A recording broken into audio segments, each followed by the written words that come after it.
the heels of my most recent video, where I talked about some of the functional differences in epochs and the developments that occur, I thought it would be prudent and useful to bring to your attention a certain candidate who's running for the President of the United States. Now, many of you might know I'm not terribly political.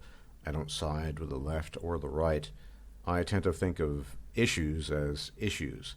And some issues inevitably are lumped in with the right and some are lumped in with the left. And I also, as many of you know, don't really have much connection in the United States anymore. And I'm not going to be voting for a variety of reasons, not least of which because it's just difficult and cumbersome when you don't live in the United States. But I want to put in the good word for this candidate, Andrew Yang. And there are a number of reasons for this. Andrew Yang came to my attention last year when I encountered him on a Sam Harris podcast. And ever since then, I've paid attention to him to varying degrees. Most recently, he was on the Joe Rogan podcast, and I'll post a link in the low bar to that as well as to his website. And I mentioned towards the end of my recent video how no politicians are really talking about some of these issues that I bring up in that video and issues I brought up in the past regarding automation or AI or gene editing. Well, Andrew Yang doesn't talk about gene editing, but he does talk about automation and AI. And he is a big advocate of the UBI, the Universal Basic Income. He calls it the freedom dividend. It's a bit cheesy, but I suppose it has a better ring to it. And regardless of whether or not you agree with the UBI on principle, the very fact that Andrew Yang is willing to talk about what I think is the most pressing issue for the next 20 to 30 years, that is the mass replacement of a multitude of jobs, not just low-skill work, such as trucking, but high-skill work. And I will bring up some examples regarding that in a bit. He's the only person in any political sphere I know of, United States or otherwise, who's talking about the gravity of the changes that are to come. And when I say the gravity of changes to come, he knows his data. He's done the work. He's looked at the numbers. He's a numbers guy. That's his background. He's an entrepreneur. He's a lawyer. He knows his numbers. He's very, very bright. Automation is inevitability. And the question that arises from that is, what do you do about that? Well, according to his own words, most politicians are running scared from even discussing or broaching the topic. Why? They think it's alarmist to talk about it. Of course, they're afraid of losing votes.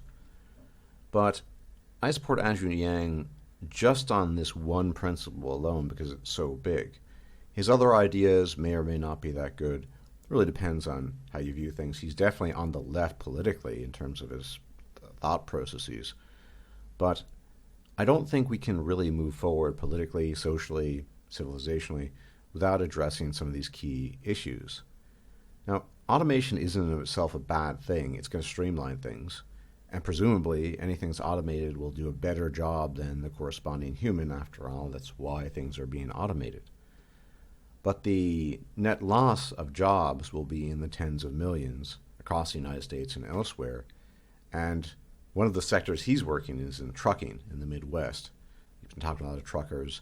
And let's be honest, the theoretical AI, which will probably come in the next 10 years, that never has to stop to go to the bathroom or to eat or to sleep, that's just better at its job. Well, what are you going to do as a trucker? One of the consequences, and something that people don't really remember about the Industrial Revolution, is that there was a lot of violence in response to what happened. Industrialization brought about violent reactivity. It's probably going to be worse in this current economic development if we do not react properly, if we do not address the issue at all. And there are a host of other issues, incidentally, that Andrew Yang is quote-unquote woke on. The opioid crisis, male suicide, male issues in general. He's very quote-unquote woke on that.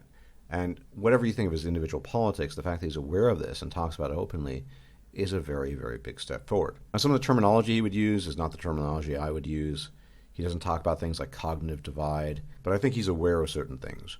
When he cites certain statistics that retraining has a very, very, very low success rate, he's aware of part of that being due to experience and age, and the other part of that being due to lack of intelligence, lack of ability to grasp certain things. And tens of millions of Americans fall into that category. Now, I'm not terribly interested in Trump one way or another, and I don't think Trump gets a lot of good things done.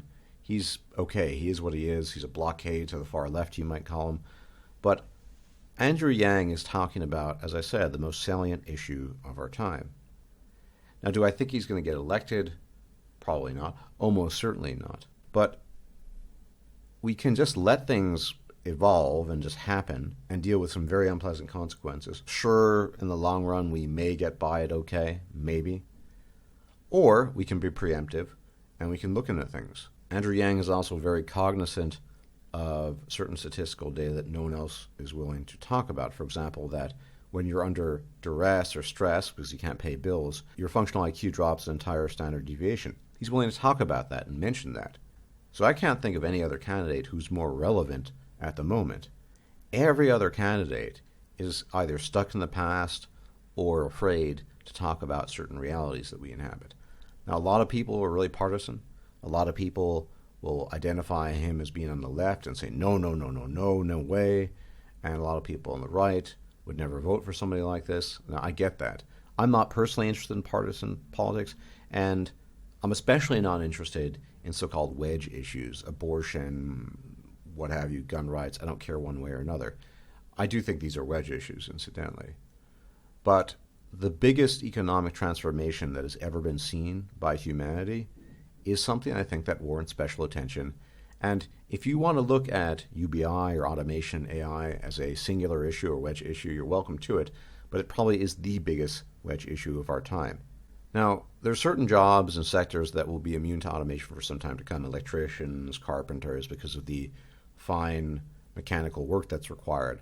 That will come in time, I think, but not immediately. But things like taxi driving, trucking, and what have you, they will be gone in the next 10 to 20 years.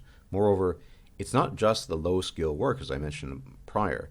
I've read articles on this, and Andrew Yang himself mentions the fact, for example, that corporate lawyers will be replaced too in due time. Even as I speak, they're working on AIs that can do better and more efficient work than their human counterparts. In fact, I had seen a publication which cited that the AI outperformed the best corporate lawyers they had on hand for certain tasks. Regarding my own previous work, and I used to work reasonably extensively as a translator, even back then certain things were changing, and now they're changing very, very rapidly. You have machine translation, which is improving day by day, and people aren't willing to really pay human beings anymore. Just run it through the translator and then have the human being edit the translated text for a marked down price. Everything is changing. So many sectors will be changed by this, and not, as I said, just the low-skilled work, high-skilled work too. And let's not speak of certain medical professions, such as radiology, where it's obvious that the AI, when it's properly trained and properly functional, will be better at detecting anomalies than any human being would. So there's the question that naturally arises from that, well, you just train to become something else, train to become an electrician.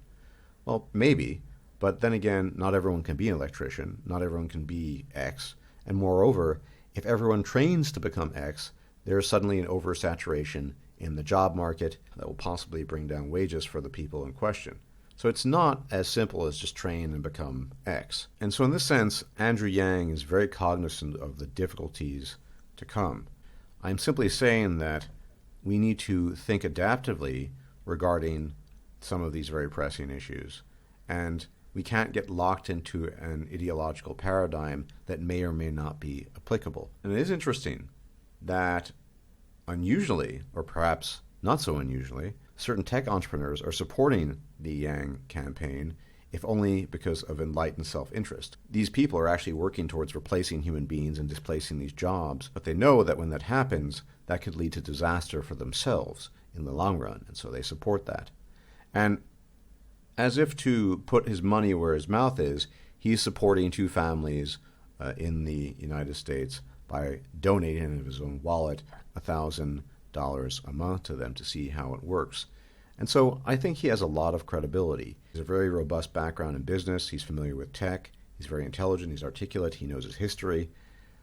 Basically the type of candidate who would never be elected in the United States. But I do think that if we do not address this issue head on, whether it be the prospect of gene editing, but more immediately AI and automation, then when we do address it, it will either be too late or it will be a living disaster. One of the reasons why I do support Andrew Yang in his campaign is because Whether or not he gets elected is kind of irrelevant. He's running as a Democrat, so he'll have a speaking platform. More importantly, when you have someone who's prominent or reasonably prominent out there speaking on these issues, more people will think about them and more people will speak about them.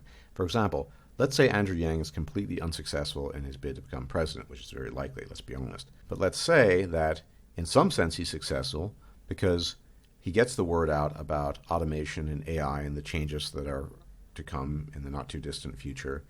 And other politicians, by dint of that, are forced to address these issues because the public demands answers. And let's be honest, most politicians only care about votes, and so they will respond in kind. And maybe some of Andrew Yang's ideas will be put through as a consequence. That too would be a type of victory. But the idea that we should just do nothing and let tens of millions of jobs be replaced, hope that they're going to find new jobs. What are you going to do if you're 48, you're a trucker, you live in Iowa, and that's all you've done your whole life? What are you going to do as an alternative? I would argue not much. And this is the case with many, many, many people. Now, personally, I would like to see Andrew Yang talk about some other issues. I don't think he's going to. It's not expedient, even though I'm pretty sure he's aware that there's a massive cognitive divide between people, if only because he's at the upper echelons of cognitive ability and he interacts directly with people in the lower rungs. But it is a good start. And so I would say that people should support Andrew Yang, not because he is right on every issue, and not even necessarily because he's right on this issue in the form he wishes to address it with, which is UBI, but rather because he's actually talking about the issue to begin with, and no one else is. Not a single soul that is running for president is talking about AI, automation, and human replacement. It's a very, very serious topic. Again, I'm not particularly partisan. I don't care about left or right. I care about certain issues that I think are very relevant. And I think, frankly speaking, that automation, AI, is more relevant than abortion or gun control, or take your pick of whatever wedge issue you personally are interested in or think is important. So it's something to consider. I will post a link, as I said, to his website and the Joe Rogan interview in the low bar. And at the very least, you can have a look. On a final note, I don't think he's going to win, as I said, but I do think that winning is an ambiguous term here, because if he can get the word out about automation, AI, and the massive transformation we're about to undergo as a civilization, as a society, then that is a type of winning that is perhaps not conventional, but will force this topic into the public stage, and is a topic that needs to be forced in the public stage because there's no other way of dealing with it or talking about it other than in hushed whispers, as I tend to on the internet, and that's not very useful, let's be honest. Everyone take care and enjoy your weekend. If I'm still alive, I will catch you later. Bye-bye. If you liked this video, please like, share, and subscribe. And if you enjoy my content, please consider making a donation or becoming a patron. Thanks for watching.